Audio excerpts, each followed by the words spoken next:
તો જે રીતનો વરસાદ હાલમાં ગુજરાતમાં થઈ રહ્યો છે, હજી પણ 29 તારીખ સુધીમાં આનાથી પણ ભયંકર વરસાદ થઈ શકે છે. એક તરફ ડીપ ડિપ્રેશન જેવી સિસ્ટમની વાત છે, શું તે વાવાઝોડામાં પરિવર્તિત થશે કે નહીં તેને લઈને ચર્ચા છે. પરંતુ જે આંકડાઓ છે, જે અનુમાન લગાવવામાં આવી રહ્યું છે, તે પ્રમાણે એ વાત સ્પષ્ટ છે કે ઇંચમાં નહીં પરંતુ ફૂટમાં વરસાદના દાડા આવી ગયા છે. ફૂટમાં વરસાદ પડશે તેવી પરિસ્થિતિનું નિર્માણ હાલમાં થઈ ગયું છે.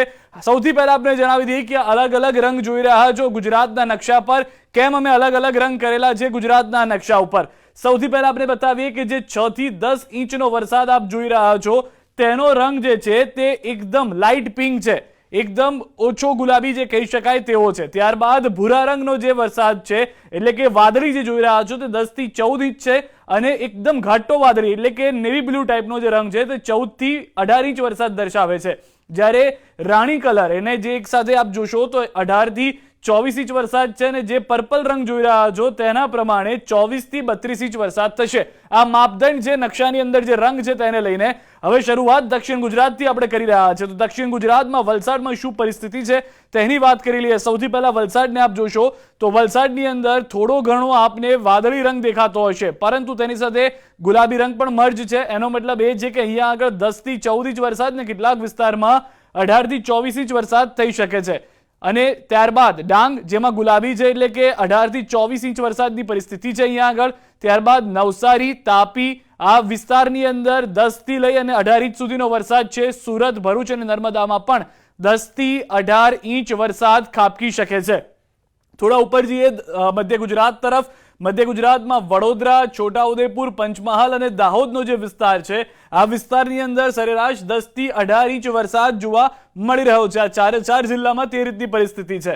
હવે અહીંયા આગળ આણંદ અને ખેડા મધ્ય ગુજરાતના વધુ બે મહત્વના જિલ્લાઓ કે જેમાં કેટલાક વિસ્તારમાં 10 થી 18 ઇંચ જેટલો વરસાદ છે, પરંતુ ગુલાબી રંગ જે જોઈ રહ્યા છો તે સ્પષ્ટ કરી રહ્યું છે કે અહીંયા 18 થી 24 ઇંચ વરસાદ જોવા મળી શકે છે. હવે ઉત્તર ગુજરાત તરફ જઈએ તો મહીસાગર, અરવલ્લી, સાબરકાંઠા આ ત્રણ જિલ્લા જેમાં મહીસાગરનો થોડો વિસ્તાર કે જ્યાં આગળ 14 થી 18 ઇંચનો વરસાદ જોવા મળી રહ્યો છે, પરંતુ બાકીના જે છે તે લાઇટ પિંક છે એટલે કે એકદમ ગુલાબી કલરથી થોડો લાઇટ ગુલાબી કલર છે.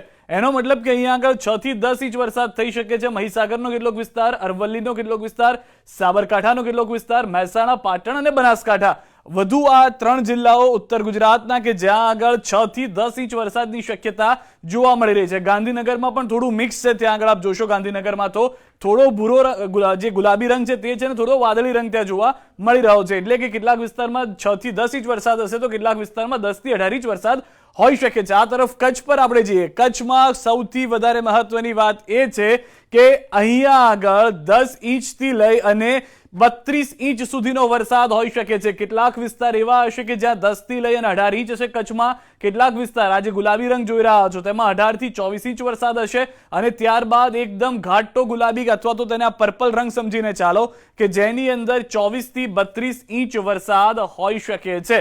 સૌરાષ્ટ્ર તરફ જતા પહેલા અમદાવાદ ઉપર નજર કરી લઈએ. અમદાવાદની અંદર પણ આપને જોવા મળશે વાદળી રંગ એટલે કે 10 થી લઈ અને 18 ઇંચ અમદાવાદ જિલ્લાના પણ અલગ અલગ વિસ્તારોમાં હોઈ શકે છે. હવે સીધા જઈએ આપણે સૌરાષ્ટ્ર તરફ. તો સુરેન્દ્રનગરની અંદર કેટલાક વિસ્તારમાં ગુલાબી છે અને કેટલાક વિસ્તારની અંદર વાદળી રંગ છે. એનો મતલબ એ છે કે 10 થી લઈ અને 24 ઇંચ વરસાદ અહીંયા આગળ હોઈ શકે છે. બોટાદમાં પણ તે પ્રમાણેની પરિસ્થિતિ અહીંયા જોવા મળી રહી છે. ભાવનગરની અંદર ભૂરો રંગ એટલે કે જે તમે જોશો તો 10 થી લઈ અને 18 ઇંચ એટલે કે વાદળી રંગ પ્રમાણે વરસાદ થઈ શકે છે. હવે અહીંયા આગળ દક્ષિણ સૌરાષ્ટ્રના વિસ્તારોમાં વરસાદનું જોર વધારે રહે તેવી શક્યતા અમરેલી, ગીર સોમનાથને બાકાત કરો તો જોવા મળી રહી છે કે જ્યાં 6 થી 10 ઇંચનો વરસાદ છે. પરંતુ ત્યારબાદ જુનાગઢ અને પોરબંદરની અંદર આપ જુઓ તો 10 થી 18 ઇંચનો વરસાદ થઈ શકે છે. ત્યારબાદ વારો આવે છે દ્વારકાનો. ફરી એક વખત દ્વારકા અને જામનગર મેઘરાજાના ટાર્ગેટ પર હોય તે પ્રમાણે અહીંયા આગળ જે રંગ જોવા મળી રહ્યો છે તે 18 થી 32 ઇંચ જામનગરની અંદર અને દ્વારકાની અંદર વરસાદ થાય તે દર્શાવી રહ્યા છે. રાજકોટની અંદર પણ તે રીતની પરિસ્થિતિ જોવા મળી રહી છે કે અહીંયા આગળ પણ 14 ઇંચથી લઈ અને 24 ઇંચ સુધીનો વરસાદ કેટલાક વિસ્તારમાં થશે અને બાકીના કેટલાક વિસ્તાર રાજકોટના એવા પણ છે કે જ્યાં 24 થી 32 ઇંચ વરસાદ થઈ શકે છે. અને મોરબી જિલ્લો કે જ્યાં 18 થી લઈ અને 32 ઇંચ વરસાદ જોવા મળી શકે છે. તો ગુજરાતના મોટા ભાગના એવા વિસ્તારો છે કે જ્યાં 4-4, 5-5 ફૂટ વરસાદ હોઈ શકે છે. કેટલાક વિસ્તારોની અંદર આપણે અત્યારે ટ્રેલરમાં જ જોઈ રહ્યા છીએ કે કેટલો ભારે વરસાદ થઈ રહ્યો છે અને તે રીતની પરિસ્થિતિ આગામી 29 ઓગસ્ટ સુધી યથાવત જોવા મળી રહી છે. એક ડીપ ડિપ્રેશનની સિસ્ટમ કે જે સાયક્લોનમાં એટલે કે વાવાઝોડામાં પરિવર્તિત થાય છે કે કેમ એ જોવાનું છે. બીજી તરફ મોટાભાગના તમામ આગાહીકારો કહી ચૂક્યા છે કે 2024ની સૌથી મજબૂત સિસ્ટમ આ હોઈ શકે છે કે જે ગુજરાતની અંદર વરસાદ લાવી રહી છે અને એક પણ જિલ્લો બાકી નહીં રહે કે જ્યાં આગળ વરસાદ ન આવે. મોટાભાગના તમામ જિલ્લાઓમાં વરસાદ આવશે અને ઓછામાં ઓછા 6 ઇંચ વરસાદનું અનુમાન હાલમાં કરવામાં આવી રહ્યું છે 29 ઓગસ્ટ સુધીમાં.